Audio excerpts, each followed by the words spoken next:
Today, I'd like to talk to you about the photoproduction of A to C mesons in ultra-peripheral collisions. Now, that was a lot of jargon that I just threw at you all at once. So let me try to break that down a little bit, starting with ultra-peripheral collisions. This is a bird's eye view of the Large Hadron Collider in Geneva, Switzerland. Charged particles are accelerated to near the speed of light inside the two rings, and then collide at a few specific locations where the beams are able to cross, where detectors are then built. Alice is one of those detectors shown in the yellow box. Charged particles come in from the two beams from either direction and collide at the center of the detector. Any information about the collision can be collected by the detector layers. However, we're only concerned with the ultra-peripheral collisions. Specifically, that means that the collisions occur at a very large separation, or impact parameter. The two particles whizzing past you can see don't actually collide as they're separated by more than their diameter. This means that the nuclei stay intact after the collision, and that the interaction is dominated by the electromagnetic force. The collisions occur between two lead nuclei at about 5 TeV, which means that it's highly relativistic, and there's a very large photon flux. A large photon flux is important because that's what drives the photoproduction mechanism. Here's a more abstract version of the animation we were just looking at. From left to right, you can see the lead nuclei going past each other, then two photons coming together to form some sort of meson. This is the photoproduction process. The energy of those photons is much less than the total collision energy, but that photon energy is transferred into the mass energy of the A to C meson. The A to C is a relatively rare form of matter composed of a charm quark and a charm antiquark, making it a form of matter we call charmonium.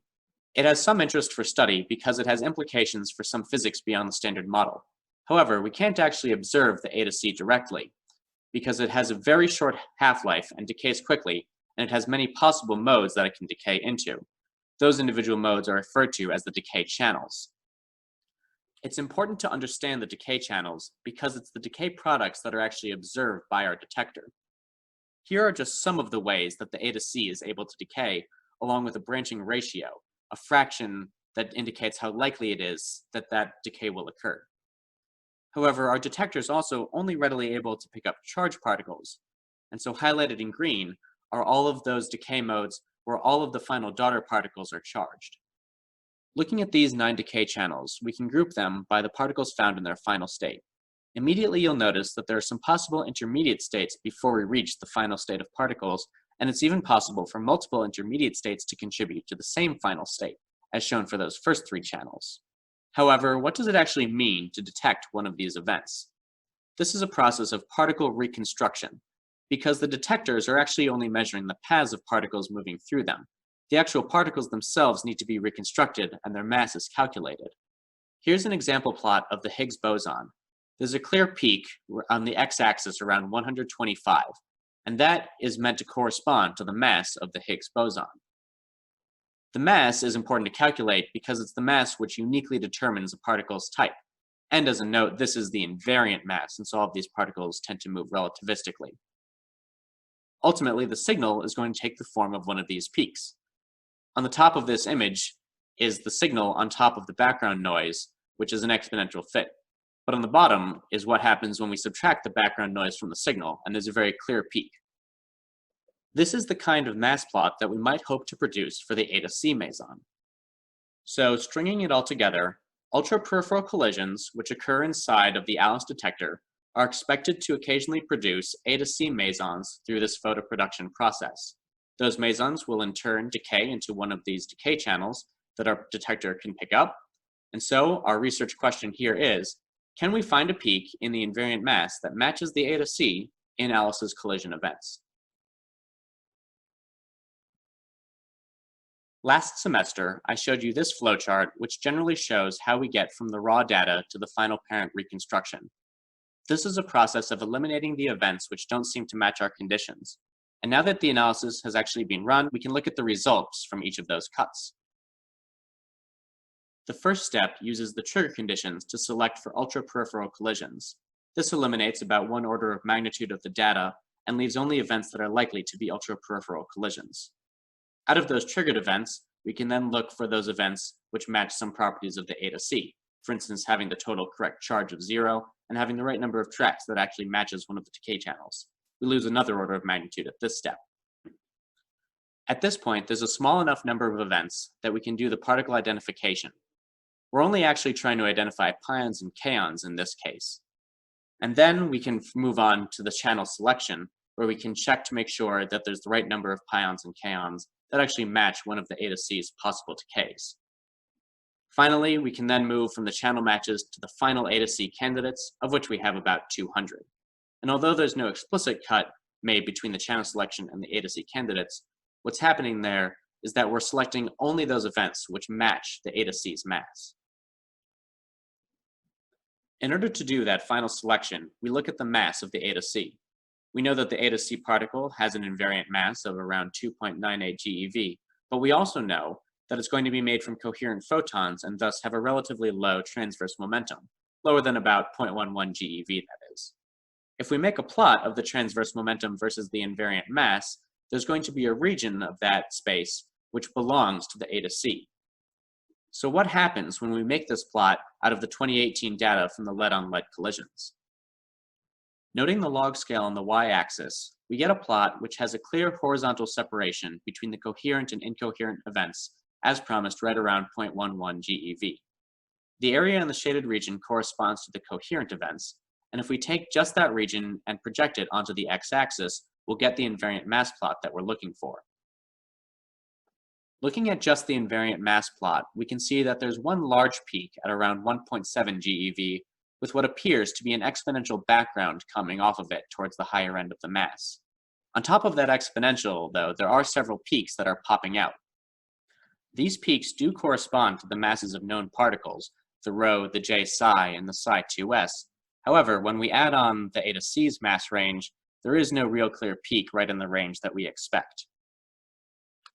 Looking at what we expect to find in this mass range, we expect to see the number of observed actual photoproduction A to C events, which is going to be the product of these factors, those being the beam luminosity, the number of effective collision events per area, the A to C cross-section, the probability that the A to C will be produced in one of those collisions, the branching ratio, the probability that the A to C will decay into one of those channels that our detector can actually detect, the channel acceptance, which is going to be the probability that all of those daughters actually reach the detector, and finally, the detector efficiency, the probability that all of those daughters that reach the detector will actually be reconstructed correctly. The A to C cross-section is what we're hopefully trying to get an actual measurement of, and the beam luminosity, branching ratio, and acceptance are all either known or can be measured. However, there's a problem when it comes to finding out the detector efficiency. However, if there's a second particle that we're able to observe, such as the j psi, as previously mentioned, then we're able to take a ratio between these two particles, using all of the same factors. And now, the efficiency, if we assume it's the same for both of these particles, will cancel out, and we can finally solve for the A to C cross-section. The A to C cross-section is now given in terms of the j psi's cross-section, the ratio of the number of observed events, the ratio of the branching ratios, and the ratio of the acceptance, noting that it's actually a summation over each of the decay channels. Likewise, the invariant mass plot is also summation over the 9 decay channels that we've chosen to study. This is going to be important when it comes to accounting for each of the acceptance and branching ratios. So far, we know the cross-section of the j psi. We can measure the ratio of the events, and we know the ratio of the branching ratios. However, there's still one slight problem when it comes to looking at the acceptance. The easiest way to actually calculate the acceptance values will be by simulation.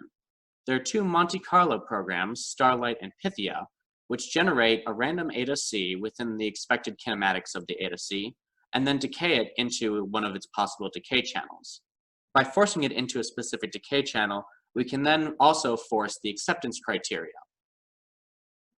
In order to be accepted, there are two criteria that you have to meet.